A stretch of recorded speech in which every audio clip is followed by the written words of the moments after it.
Olá! Hoje eu vou mostrar para você como nós podemos resolver essa mensagem de erro e transformar em uma mensagem muito mais agradável aqui na sua planilha. Então, acompanhe comigo. Veja, neste exemplo, eu tenho uma tabela de alunos, onde eles têm que preencher aqui as suas notas de cada trabalho. Aqui, eu estou utilizando a função média para fazer o cálculo dessas duas médias do trabalho. Funciona quando eu tenho aqui as notas preenchidas. Porém, aqui no caso do Pedro, que não tem nenhuma nota, ele me dá essa mensagem de erro de divisão por zero. Então, para resolver, eu vou entrar aqui na célula e vamos utilizar a função serro. Vou selecionar aqui e nós vamos colocar aqui no primeiro argumento a função média. Vou fechar o parênteses e dar um Enter. Note que o valor de erro sumiu. Por quê? Quando eu não informo aquele meu segundo argumento, a função retorna o valor vazio. Bom, se eu quiser colocar um valor, eu venho aqui, ponto e vírgula, para nós irmos para o argumento de mensagem e vamos colocar aqui 0. Por quê? Porque é um valor numérico e caso eu queira fazer um cálculo futuramente, ele já vai me trazer o valor correto.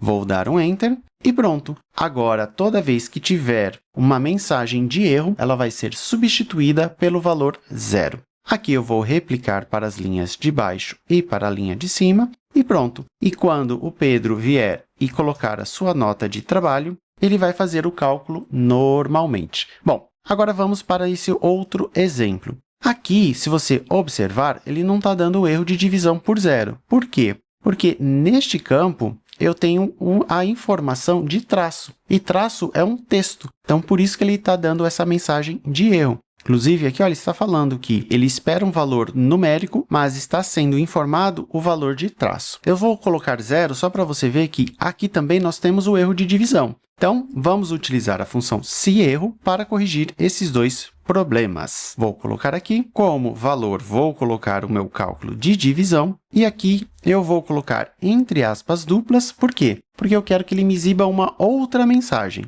Que mensagem? Como ele não tem valor de meta, eu vou colocar aqui sem meta. Vou fechar aqui o parênteses e dar um Enter. Pronto. Então, agora, quando não tiver um valor de meta, em vez dele dar o erro de divisão por zero, agora ele vai mostrar essa mensagem. E se eu vier aqui e colocar uma meta, veja que ele já vai fazer o cálculo normalmente. Hoje, vimos como nós podemos utilizar a função serro para preencher uma mensagem em texto. E também vimos aqui no nosso segundo exemplo como utilizar para adicionar valores. Então, eu posso colocar tanto texto quanto valores. Gostou desse conteúdo? Então, não se esqueça de dar um like, se inscrever no canal para receber mais informações sobre o Google Planilhas e compartilhar com aquele seu amigo que também utiliza planilha no dia a dia. E comente aqui embaixo qual outra função você gostaria de aprender. Um grande abraço e te encontro no próximo vídeo.